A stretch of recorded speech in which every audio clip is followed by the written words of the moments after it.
തുടർഭരണം കിട്ടുമെന്ന് പ്രതീക്ഷിക്കുന്നുണ്ടോ? പ്രതീക്ഷിക്കുന്നുണ്ട്. എന്താണെന്ന് വെച്ചാൽ നമ്മുടെ പഞ്ചായത്ത് ചെയ്യാവുന്നതിന്റെ പരമാവധി കാര്യങ്ങൾ ചെയ്തിട്ടുണ്ട്. ഗവൺമെന്റ് കൊണ്ടുവരുന്ന എല്ലാ പ്രോജക്റ്റുകളും എല്ലാ കാര്യങ്ങളും നടപ്പാക്കുന്നതിന് ഇന്ന് വരെ ഒരു മാറ്റവും ഇല്ലാതെ എല്ലാം നല്ല രീതിയിൽ പോകുന്ന ഒരു പഞ്ചായത്താണ് കല്ലറ ഗ്രാമപഞ്ചായത്ത്. ഇത്രയും കാലം ചെയ്തു. അപ്പൊ ചെയ്ത റോഡുകളൊക്കെ ഏറെക്കുറെ പരിഹാരമായി. ഇപ്പൊ കല്ലറ ഒരു റോഡും തന്നെ അങ്ങനെ മോശമായിട്ടുള്ളതായില്ല. ഈ ഞങ്ങളുടെ പഞ്ചായത്തിനെ സംബന്ധിച്ച് അങ്ങനെ ആരും തന്നെ ഇല്ല. അപ്പൊ അങ്ങനെ അതുകൊണ്ട് ദാരിദ്ര്യ നിർമ്മാർജ്ജനം നടന്നതായിട്ടാണ് ഞങ്ങളുടെ പഞ്ചായത്തിനെ കൊണ്ട് ഞങ്ങൾ അഭിമാനിക്കുന്നത്. അപ്പോൾ എനിക്ക് എൻ്റെ ഒരു മനസ്സിലുള്ളതെന്ന് പറഞ്ഞാൽ സ്ത്രീകൾക്കും കുട്ടികൾക്കുമാണ് ഞാൻ മുൻതൂക്കം കൊടുക്കുന്നത്. അവർക്ക് സാംസ്കാരികമായും സാമൂഹ്യമായിട്ട് അവരെ ഉയർത്തിക്കൊണ്ടുവരണം. ആദ്യ റൗണ്ട് എല്ലാ വീട്ടിലും കയറി നല്ല സഹകരണവും നല്ല പ്രതികരണവുമാണ്, നല്ല വിജയിക്കണം എന്നുള്ളൊരു പ്രതീക്ഷയുമുണ്ട്. നാടറിയണം സ്ഥാനാർത്ഥികളെ. Meet candidates with UTalk.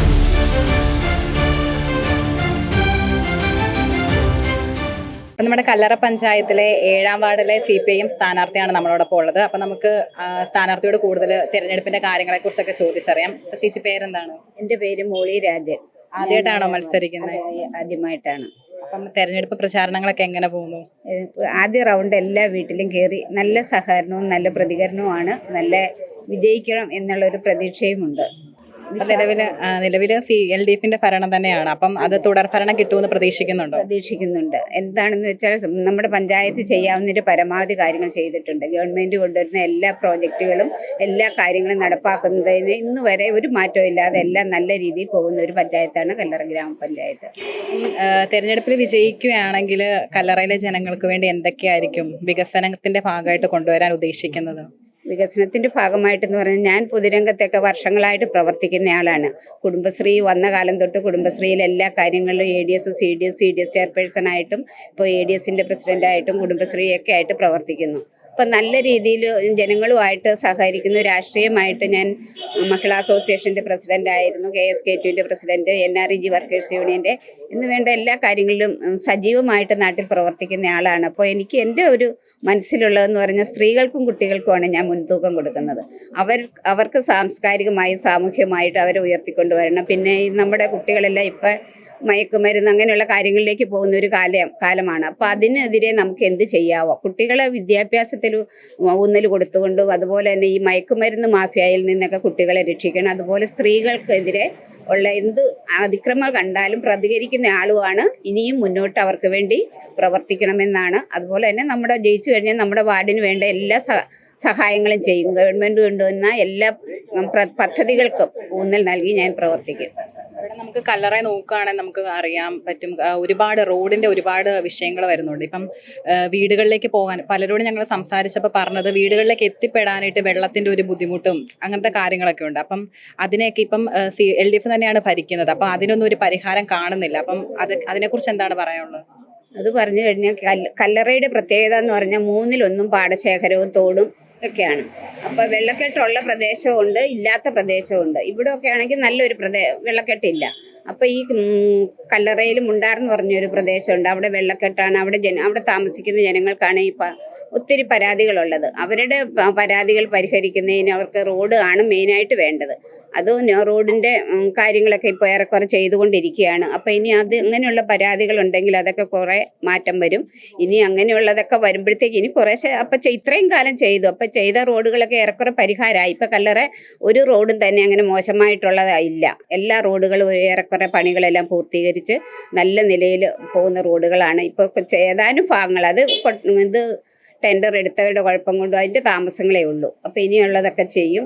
ഇനി മുന്നോട്ടും അതുപോലെ തന്നെ ഇങ്ങനെയുള്ള പദ്ധതികൾക്ക് ഊന്നൽ കൊടുത്തായിരിക്കും ഞങ്ങൾ പ്രവർത്തിക്കുന്നത്. റോഡ് വികസനം അല്ലെങ്കിൽ റോഡ്, വീട്, അങ്ങനെയുള്ള കാര്യങ്ങൾ എല്ലാം. പിന്നെ നമ്മുടെ ഗവൺമെൻറ് ചെയ്തിരിക്കുന്ന ഒരുപാട് കാര്യങ്ങളുണ്ടല്ലോ.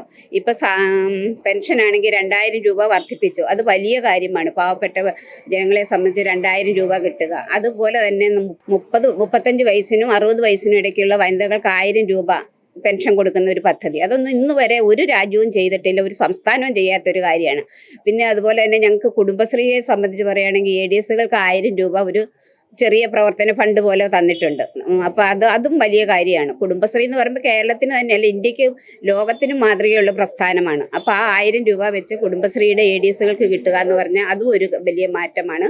പിന്നെ ഇങ്ങനെയുള്ള കാര്യങ്ങൾ ആശമാർ, ഹരിതകർമ്മസേന അങ്ങനെ താഴെ തട്ടിലുള്ളവരെ ഉയർത്തിക്കൊണ്ട് വരുന്നതിന് വേണ്ടി നമ്മുടെ ഗവൺമെൻറ് നല്ലൊരു പ്രവർത്തനമാണ് നടത്തുന്നത്. അതൊക്കെ ഗവൺമെൻറ്റിൻ്റെ വലിയ നല്ല അഭിമാനകരമായ പ്രവർത്തനമാണ്. അതുപോലെ തന്നെ സമ്പൂർണ്ണ ദാരിദ്ര്യ നിർമ്മാർജ്ജനം, അതൊക്കെ ലോകത്തിന് തന്നെ മാതൃകയുള്ള കാര്യമാണ്. അത് നമ്മുടെ കല്ലറയെ സംബന്ധിച്ച് ഞങ്ങൾക്ക് ഒറ്റ ദാരിദ്ര്യ നിർമ്മാർജ്ജനത്തിന് ഒരാൾ പോലും ഇല്ലായിരുന്നു. എല്ലാവരും ഇതിനെല്ലാം ഉയർന്ന നിലവാരമുള്ളവരായിട്ടാണ് ഞങ്ങളുടെ പഞ്ചായത്ത് പ്രവർത്തിച്ചു വരുന്നത്. കേരളത്തിലെ LDF ഭരണത്തിൽ നിങ്ങൾ സംതൃപ്തരാണോ? പക്ഷെ അപ്പോൾ ഉയർന്നു വരുന്ന ഇപ്പൊ കഴിഞ്ഞിടയ്ക്കൊക്കെ ഒരുപാട് ആരോപണങ്ങൾ ഉയർന്നിട്ടുണ്ട്. ശബരിമല കേസാണെങ്കിലും അഴിമതി എന്നുള്ള ആ ഒരു ലേബലിലൊക്കെയാണ് പൊതുവെ ഇനിയിപ്പോ LDFന് തുടർഭരണം ഉണ്ടാകില്ലെന്ന് തന്നെ പറയുന്നത് കേരളത്തിൽ ദേശീയ തലത്തിൽ നോക്കുകയാണെങ്കിൽ. അപ്പൊ അതിനോട് എന്താണ് പറയാനുള്ളത്? അങ്ങനെ ഒരിക്കലും വരാൻ സാധ്യതയില്ല. ഈ ശബരിമല വിഷയം വന്നിരുന്ന സമയത്താണ് നമ്മൾ കഴിഞ്ഞ 2021 തെരഞ്ഞെടുപ്പ് വന്നത്. പക്ഷെ അപ്പോൾ LDF ഒരു കാരണവശാലും കയറി വരില്ലെന്ന് പറഞ്ഞ ജനങ്ങളായിരുന്നു. ആ സമയത്ത് പോലും LDF വൻപിച്ച ഭൂരിപക്ഷത്തിൽ വിജയിച്ചു. നമ്മുടെ ഭരണം 2ാം ഘട്ടം തുടങ്ങി. അതുപോലെ തന്നെ നമ്മുടെ ഭരണത്തിന് യാതൊരുവിധ കുറ്റങ്ങളും പറയാനില്ല. ഇനി അത് തുടർഭരണം കിട്ടണമെങ്കിൽ ഇനി പറഞ്ഞിരിക്കുന്ന ഈ തെരഞ്ഞെടുപ്പിന് വെച്ച കാര്യങ്ങളെല്ലാം നടപ്പിലാക്കണമെങ്കിൽ തുടർഭരണം കിട്ടി ബാക്കി കാര്യങ്ങളും നടപ്പിലാക്കും. അങ്ങനെ തന്നെയാണ് പോകുന്നത്.